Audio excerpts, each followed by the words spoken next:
En Provence, des chevaliers ont croisé le fer pour le défendre. Le fort de Bioux est une ancienne citadelle avec son château, son donjon. Ses remparts protégeaient jadis un village. Au XIe siècle, le site contrôle un des passages majeurs du Luberon qui mène au littoral méditerranéen. La cité a longtemps résisté aux assauts, mais c'est un ennemi invisible qui aura raison d'elle.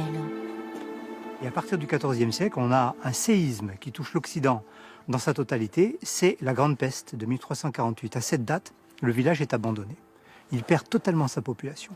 Avant d'être décimée par la peste, la population vivait sous la protection des comtes de Pontevès. Christian Markévic est archéologue. Il supervise le chantier de consolidation du fort. Les fouilles ont révélé que dans cette citadelle, les villageois avaient même l'eau courante, comme en témoigne cette citerne. Là, on se trouve à l'intérieur d'une maison typique, telle qu'on l'ait créée au Moyen-Âge. Donc on est ici à l'époque romane, on est au XIIe ou au XIIIe siècle. Et vous voyez donc à l'intérieur de ce volume, en fait, la reconstitution tout à fait possible de cette maison avec sa porte d'entrée.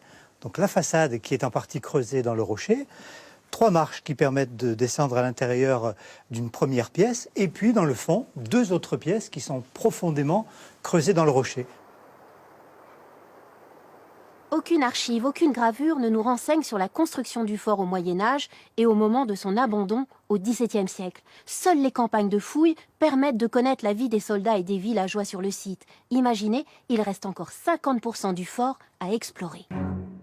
En 1550, Bioux renaît à la faveur des guerres de religion entre catholiques et protestants. Une forteresse y est construite.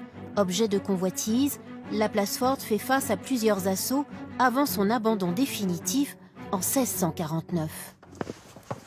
Salut les gars. Salut. Ouais, ça s'est arrangé, hein, dis donc. Aujourd'hui, archéologues et maçons se relaient pour stabiliser ces ruines. Ici, c'est du calcaire de la molasse burdigalienne qu'on appelle. Donc, elle a 6 millions d'années. Alors après, elle a été taillée, bien sûr, pour faire les remparts, etc. Donc c'est des pierres qui sont réutilisées. Pour ce mur en pierre sèche, aucun alliage, aucun mortier. Les pierres sont savamment alignées pour ne pas tomber.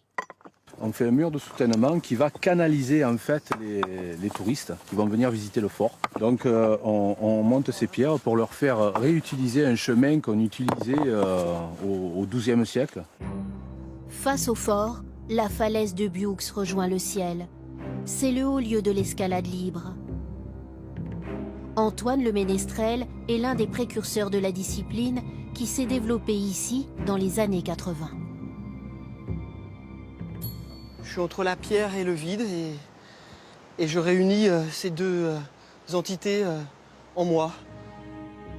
Antoine le Ménestrel s'est installé à Bioux il y a plus de 30 ans. Il n'est pas seulement grimpeur, c'est aussi un danseur et un poète.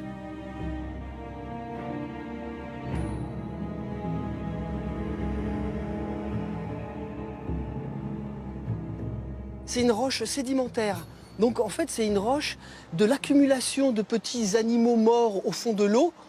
Et en fait, on fait 1 mètre d'escalade et on remonte le temps.